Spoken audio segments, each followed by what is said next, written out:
नमस्कार दोस्तों। आज हम लोग जानेंगे शरीर में गति और यह गति क्यों आवश्यक है और इस गति के परिणाम स्वरूप क्या क्या हमें लाभ पहुंचता है। तो आप सभी का स्वागत है इस वीडियो में। यह कक्षा 6 साइंस क्लास की है, चैप्टर नंबर 5। तो गति किस लिए ज़रूरी है। अगर हम चल सकते हैं तो इसमें भी गति आवश्यक है। अगर हम दौड़ सकते हैं तो इसके लिए भी गति की आवश्यकता होती है। लेकिन यहाँ पे जब हम पढ़ेंगे वो है हमारे शारीरिक गति। शरीर के अंदर जो होने वाली गति है वो अब चलने, दौड़ने, रेंगने के लिए भी, छलांग लगाने के लिए भी गति की आवश्यकता पड़ती है, जो कि आपके शरीर के बनावट जो है उसके आधार पे ये निर्धारित होती है कि आप रेंग करके जा सकते हैं या तैर करके या उछल करके या कूद करके। अगर हम आदमी को कहें तैरने के लिए तो तैर सकता है, छलांग भी लगा सकता है, उड़ नहीं सकता है, दौड़ भी सकता है। लेकिन अगर हम मछली को कहें कि छलांग लगाओ या फिर दौड़ो तो ऐसा नहीं कर सकता, क्योंकि उसकी शारीरिक बनावट मनुष्यों से अलग होती है। हर एक जीव की शारीरिक बनावट एक दूसरे से अलग होती है। जब तक हमारे शरीर के अंदर और बाहर गति है तब तक हमारा जीवन चलता रहता है। अगर हृदय की गति रुक गई तो हमारा प्राण छूट सकता है। उसी तरह से ये जो गति है ये मनुष्य को एक तरह से प्राप्त है ताकि हम अपने नित्य कर्मों को भी कर सकें और उसके साथ साथ जो भी कार्य होते हैं उसको अच्छी तरह से किया जा सकता है। अब हम पढ़ते हैं ये संधि क्या होता है। तो संधि आप हिंदी में पढ़े होंगे, वो संधि इस संधि से भिन्न है। जहाँ पे एक शरीर का किसी एक हिस्सा किसी दूसरे हिस्से से जुड़ता है उसे हम संधि कहते हैं। जैसे कि यहाँ पे आप देख सकते हैं कि इन स्थानों को संधि कहते हैं। कौन से स्थान है? जहाँ पर दो हिस्से एक दूसरे से जुड़े हो। उदाहरण के लिए कोहनी, गर्दन और पीठ।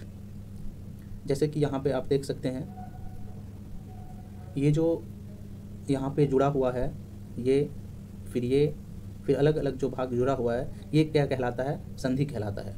इसे आप इस इमेज में और अच्छे से समझ सकते हैं कि ये जहाँ जहाँ आपको दिख रहा है एक एक ये पत्थर, वहाँ वहाँ समझिए संधि है। इन स्थानों को क्या कहते हैं हम साइंस की भाषा में? संधि या फिर जॉइंट। अब आप कल्पना कीजिए कि कागज का बेलन आपका हाथ है और गेंद उसका एक सिरा है। यानी कि आपका जो हाथ है वो कागज का एक बेलन है और एक सिरा गेंद है। कटोरी कंधे के उस भाग के समान है और यहाँ पे एक कटोरी है जो कंधे के उस भाग के समान है जिससे आपका हाथ जुड़ा हुआ है। एक अस्थि का गेंद वाला गोल हिस्सा दूसरी अस्थि की कटोरी वाली गुहिकाओं में धंसा हुआ है। यानी कि एक जो हड्डी है यहाँ से अस्थि है, इसका एक हिस्सा ये गेंद वाला, ये दूसरा हिस्सा जो है कंधा का उससे जुड़ा हुआ है। ठीक है।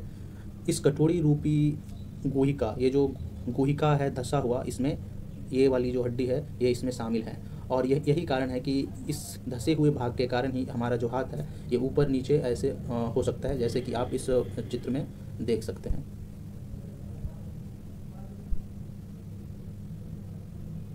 ठीक है।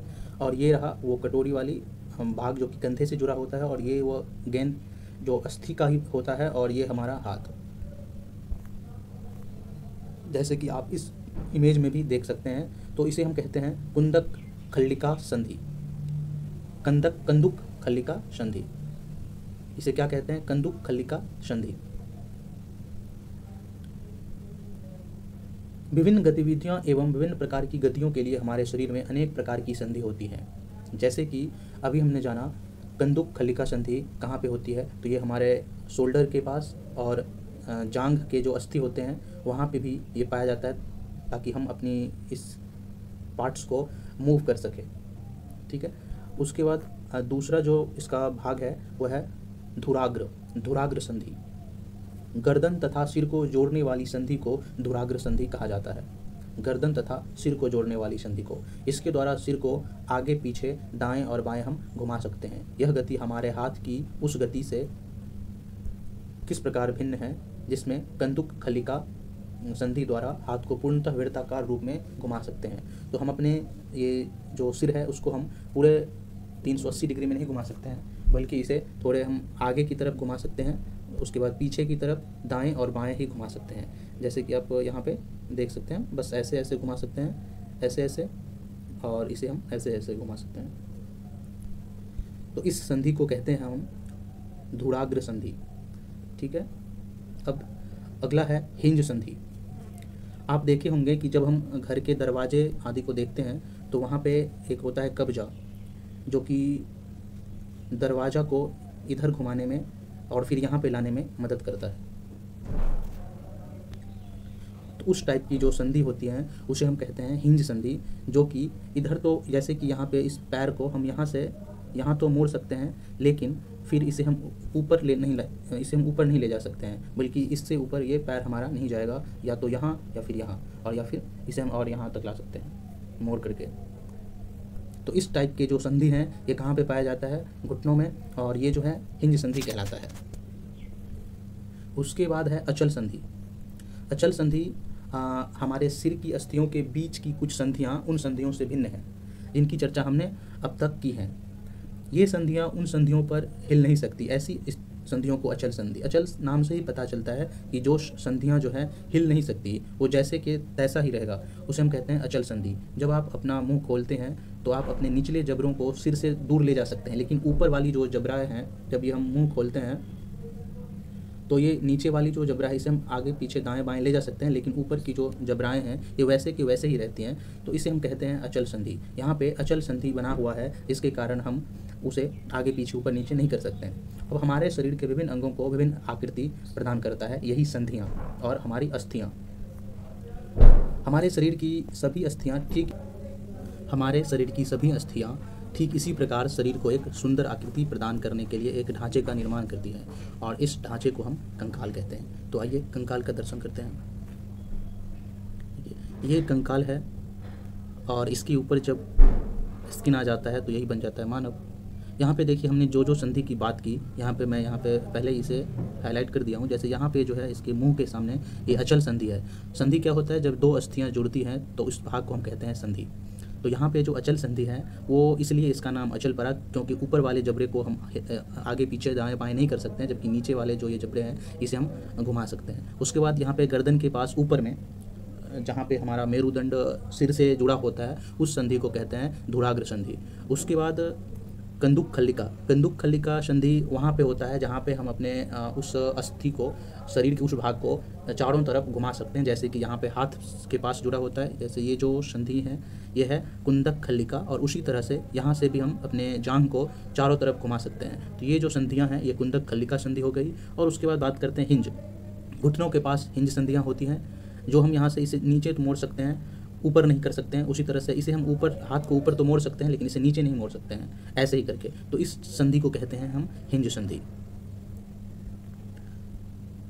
जिससे उन्हें अस्थियों को हुई संभावित क्षति के विषय में जानकारी प्राप्त होती है। जैसे कि हम जब इस संधियों में कुछ कमियां आ जाती है, कुछ गड़बड़ हो जाती है, तो हम क्या करते हैं? एक्सरे करते हैं, और पता चलता है कि ये संधि ठीक से काम कर रही है कि नहीं, या फिर संधि कह सकते हैं कि उन संधियों में कुछ ना कुछ गड़बड़ हो गई है। तो उस स्थिति में हम एक्सरे करते हैं और उससे पता चलता है कि ये संधि तो क्षति तो नहीं हुई है।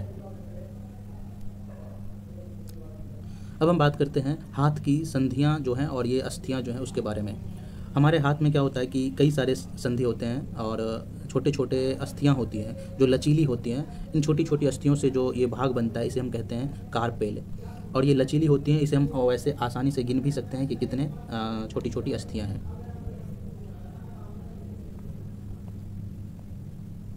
उसके बाद है पसली पिंजर। क्या है कि इस शंकुरूपी जो बक्से है, ये शंकुरूपी जो ये बक्सा है, इसके अंदर हमारे शरीर के कई सारे इम्पोर्टेंस बॉडी जो है, ऑर्गन जो है इसमें शामिल रहता है। और ये इसलिए ये बनाया गया है, ये है ताकि उन बॉडी पार्ट्स को क्षति ना पहुँचे। जैसे इसके अंदर हार्ट भी रहता है। अब इस शंकुरूपी बक्से को हम पसली पिंजर कहते हैं। वक्ष के दोनों तरफ 12 पसलियाँ होती हैं। हमारे शरीर की कुछ महत्वपूर्ण अंग इसमें सुरक्षित रहते हैं। उसके बाद है मेरुदंड। मेरुदंड जो आप इस चित्र में देख सकते हैं हमारे बैक में होता है, और यह अनेक छोटी छोटी अस्थियों से बना होता है। ये इसमें अनेक छोटी छोटी अस्थियां हैं, यहाँ से यहाँ, फिर यहाँ, फिर यहाँ। ये अस्थियां जिसे हम कशेरुका कहते हैं। मेरुदंड 33 कशेरुका का बना होता है। इसमें 33 कशेरुका होती हैं, ये होती हैं कशेरुका, और इसमें 33 कशेरुका होती है। और पसली पिंजर भी वक्ष क्षेत्र की इन अस्थियों से जुड़ा होता है। यदि मेरुदंड केवल एक ही अस्थि का बना होता तो क्या होता? तो ये होता कि हम झुक नहीं सकते थे तब। अगर ये एक ही अस्थि रहता तो हम सीधे हमेशा खड़े रहते। ये 32 छोटे छोटे अस्थियाँ हैं, जिसके वजह से हम इसे पीठ को झुका भी सकते हैं, फिर वैसे उसी पोजीशन में ला भी सकते हैं। उसके बाद है कि अपने मित्र को खड़े होकर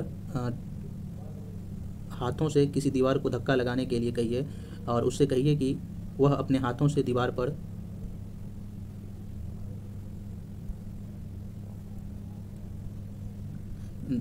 धक्का लगाने का प्रयास करें। क्या आपको उसके कंधे के समीप दो उभरी हुई अस्थियां दिखाई देती हैं?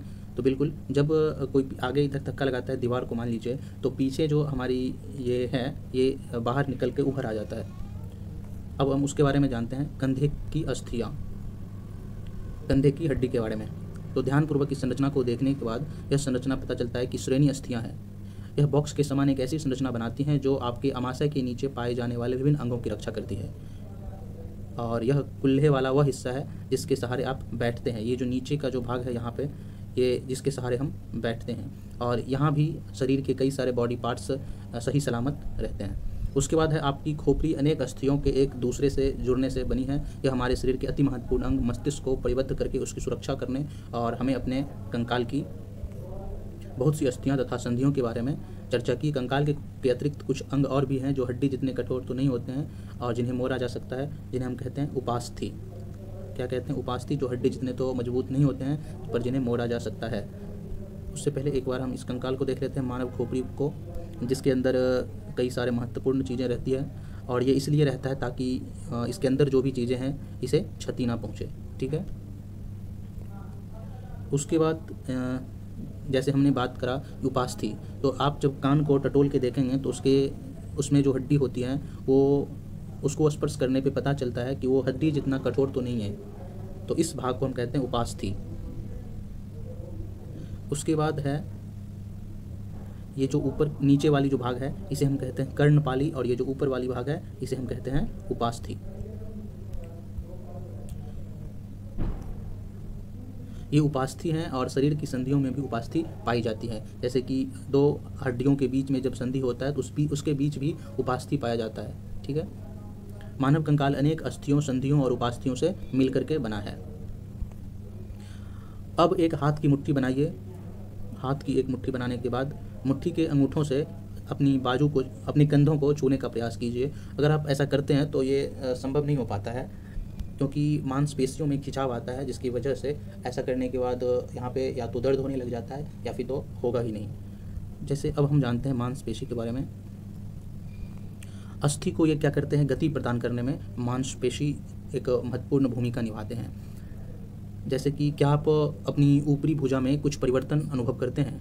तो दूसरे हाथ से इसे छूकर देखिए। जब हम दूसरे हाथ से इस कंधे को छूते हैं तो आसानी से छू लेते हैं। जब इसकी मुट्ठी बांध करके फिर इसे अपने हाथों से जब हम इसको छूते हैं तो मुश्किलों का सामना करना पड़ता है जब ऐसे छूते हैं। तो क्या आपको कोई उभार भाग दिखाई देता है? और जब हम इसे ऐसे करते हैं तो यहाँ पे हमें एक उभार सा भाग दिखाई देता है।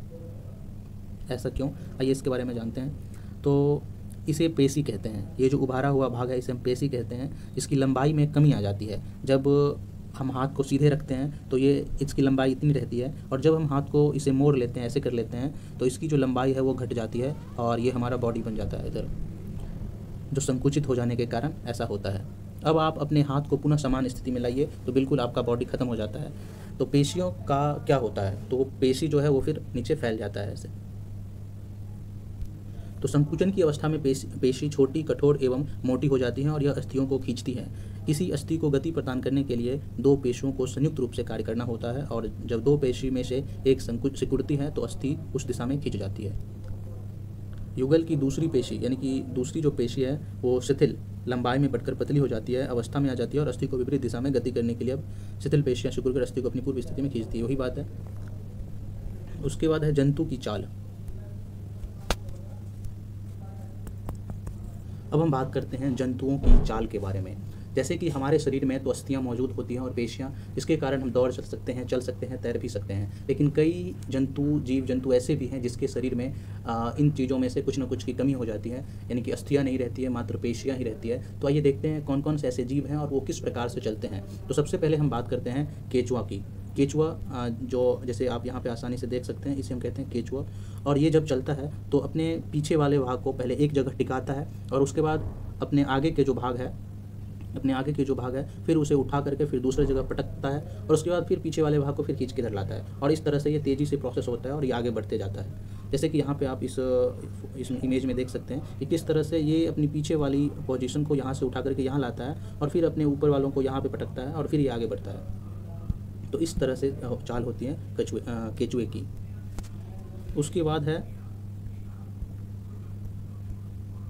घोंघा। घोंघा क्या है कि इसको जब हम इसका अवलोकन करते हैं तो इसके पीठ के ऊपर एक कठोर नुमा आवरण बना होता है जो उसे प्रोटेक्ट करता है। और उसके बाद जब इससे ये अपना मुंह बाहर निकाला, फिर इधर ये अपना पूंछ बाहर निकाला और फिर इधर ये धीरे धीरे अपना चलते फिरता है। जैसे कि यहाँ पे आप इसको इस इमेज में देख सकते हैं। ये जो है जिसे हम घोंघा कहते हैं और ये चलता कैसे है तो यहाँ पे आप देख सकते हैं। ये अपने ये कह सकते हैं कि ये जो चल रहा है ये केचुआ जैसे नहीं चाल चल रहा है, इसका चाल केचुआ से अलग है। ठीक है। उसके बाद है तिलचट्टा, जिसे हम कॉकरोच कहते हैं। तिलचट्टा ज़मीन पर चलता है, वो दीवार पे भी चढ़ जाता है, उसके साथ कभी कभी उड़ भी लेता है। इसमें 3 जोड़ी पैर होते हैं जो चलने में इसे सहायता करता है। ठीक है। और इसका शरीर कठोर होता है और एक बाह्य कंकाल होता है जिसे हम कुचल भी देते हैं, उसके बाद भी उठ के कुरकुरा के चलने लग जाता है। और यह बाह्य कंकाल जो है विभिन्न एककों की परस्पर संधियों यानी कि एक के ऊपर एक रहता है और उससे ये बना रहता है। और उसके बाद जो है इसे एक गति प्रदान करने में ये सब चीज़ मिल करके संभव हो पाता है। जैसे कि यहाँ पे एक देख सकते हैं कि 3 पैर इसके इधर है, 3 पैर इधर है, यानी कि 3 जोड़ी पैर है। उसके बाद ये जो ऊपर में जो आवरण है ये इस तरह से है कि इसे हम कुचल भी देते हैं तो ये फिर भी उठ करके चलने लग जाता है। उसके बाद है पक्षी। पक्षी हवा में उड़ते हैं तथा भूमि पर चलते हैं, जैसे कि बत्तख और हंस जैसे कुछ पक्षी हैं जो कि तैर भी लेते हैं। और इसकी अस्थियों में वायु कोष्टिका होते हैं जो कि इसे वायु प्रकोष्ठ जिसे हम कहते हैं होते हैं, और जो जिसके कारण इसकी अस्थियां जो हैं हल्की और मजबूत होती हैं और पैरों की अस्थियां चलने और बैठने के लिए अनुकूलित होती हैं। जैसे कि यहाँ पे ये जो पक्षी हैं इसके ये जो पैर हैं ये तो चलने के लिए अनुकूलित होते हैं और यहाँ पे जो कुछ हैं ये इसे यहाँ पे इसके ऊपर एक आवरण होता है पंख का जिसकी सहायता से ये उड़ता है। जैसे कि यहाँ पे आप देख सकते हैं इसे। उसके बाद है मछली। जब आप बचपन में कभी नाव को पानी में छोड़े होंगे तो देखे होंगे कि जब ये पानी ऐसे है तो इसमें हम नाव को इस तरह से आगे अगर बढ़ाते हैं तब तो वो चली जाती है, लेकिन उसे हम अगर इस तरह से आगे धकेले तो क्या होता है कि वो पलट जाती है और गिर जाता है पानी के अंदर। तो मछली जब चलती है जब पानी के अंदर तो धारा के रैखिक गति में चलती है, यानी कि नाव के ही जैसा मछली भी चलती है पानी के अंदर। जैसे कि यहाँ पे आप इसे देख सकते हैं कि मछली का सिर एवं पूँछ उसके मध्य भाग की अपेक्षा पतला और नुकीला होता है। सिर से अपेक्षा पूँछ जो है पतला और ज़्यादा नुकीला होता है, और जब ये अपने पूँछ को थोड़ा सा टेढ़ा करती है तो इसका सिर एकाएक आगे की तरफ आ जाता है और शरीर का ऐसा आकृति जो है धारा रेखीय कहलाता है। और इसके अनुसार शरीर को मोड़ती जब है वो मछली तो तीव्र गति से उसकी पूँछ दूसरी दिशा में मुड़ जाती है और इससे एक झटका लगता है और मछली आगे की ओर चलती है। इस प्रकार के क्रमिक ताल से मछली आगे की ओर तैरती रहती है और पूँछ के पंख इस कार्य में उसकी सहायता करते हैं। जैसे कि यहाँ पे आप देख सकते हैं कि मछली किस तरह से एक झटके के साथ आगे बढ़ जाती है जब वो अपनी शरीर को थोड़ी सी बैंड करती है और घुमाती है तब। उसके बाद है सर्प, यानी कि सांप में किस प्रकार का गति होता है। क्या सांप मछली से डिफरेंट चलती है? तो बिल्कुल। देखते हैं सर्प का मेरुदंड, जो हमारा मेरुदंड होता है बैक पीछे, तो सर्प का मेरुदंड उससे भी लंबा होता है और शरीर की पेशियाँ क्षीण और असंख्य होती हैं। कई सारी इसमें पेशियाँ होती हैं, वे परस्पर जुड़ी होती हैं, चाहे वह दूर ही क्यों ना हो। पेशियाँ मेरुदंड और पसलियों एवं त्वचा को भी एक दूसरे से जोड़ती है। सर्प का शरीर अनेक वलय में मुड़ा होता है और इस प्रकार सर्प का प्रत्येक वलय उसे आगे की ओर, यानी कि सर्प जो है इस प्रकार से मुड़ा होता वलय होता है उसके अंदर, और हर एक उसका जो ये वलय है ये उसे आगे की तरफ धकेलने में, धक्का देने में सहायता करता है। और इस कारण सांप जो है बहुत तेज़ी गति से आगे की ओर बढ़ता है, लेकिन अगर इसे हम कहें सीधे दौड़ने के लिए तो ये सीधे नहीं दौड़ सकता है। तो ये था हमारा आज का प्रश्न। आइए इसके समरी को देख लेते हैं एक बार। अस्थि एवं उपास्थि मानव कंकाल बनाते हैं और यह शरीर का पिंजर कहलाता है। इसे एक आकृति भी देता है और कंकाल चलने में सहायक होता है और आंतरिक अंगों की सुरक्षा करता है। मानव कंकाल खोपड़ी, मेरुदंड, पसलियाँ, वक्ष की अस्थि, कंधे और श्रेणी मेखला तथा हाथ एवं पांव की अस्थियों से बनता है। पेशियों के जोड़े के एकांतर क्रम में सिकुड़ने एवं फैलने से अस्थियां गति करती है। जब पेशियां मुड़ती हैं, सिकुड़ती हैं तो अस्थि गति करता है। अस्थियों की संधि अनेक प्रकार की होती है। यह उस संधि की प्रकृति एवं गति की दिशा पर निर्भर है कि वो किस प्रकार से गति कर रही है, किस दिशा में गति कर रही है, इसके अनुसार उसके अलग अलग नाम हैं। पक्षियों की दृढ़ पेशी और हल्की अस्थियां मिलकर उसे उड़ने में सहायक करती हैं और ये पंखों को फड़फड़ाकर उड़ जाती है। उसके बाद मछली शरीर के दोनों ओर एकांतर क्रम में बलय बनाकर जल में तैरती है, यानी कि मुड़ करके तैरती हैं और वो आगे बढ़ती है। उसी तरह सर्प अपने शरीर के दोनों ओर एकांतर क्रम में बलय बनाते हुए भूमि पर बलयाकार गति करता हुआ आगे की ओर फिसलता है और बहुत सारी अस्थियां एवं उससे जुड़ी पेशियां शरीर को आगे की ओर धक्का देती है। तिलचट्टे का शरीर एवं पैर कठोर आवरण से ढका होता है जो बाघ कंकाल बनाता है और वृक्ष की पेशियां 3 जोड़ी पैरों और 2 जोड़ी पंखों से जुड़ी होती हैं जो तिलचट्टे को चलने एवं उड़ने में सहायता प्रदान करती हैं। केंचुए में गति शरीर की पेशियों को बारी बारी से विस्तारण एवं संकुचन से होता है और शरीर की अधः सतह पर सूख केंचुए को भूमि पर पकड़ पाने में सहायक होती है। केंचुए में गति शरीर की पेशियों को बारी बारी से क्या होता है, विस्तारण करते हैं और संकुचित करते हैं, यानी कि केंचुआ इतना बड़ा है तो वो अपने शरीर को इतना छोटा भी कर लेती है और इसी कारण शरीर की जो अधः सतह है उस पर सूख, उसके जो शरीर है उसके शरीर पे सूख रहता है, यानी कि नुकीली नुकीली बहुत सारी चीज़ें रहती हैं जिसके कारण वो भूमि को पकड़ लेता है और उसके बाद फिर आगे बढ़ता है।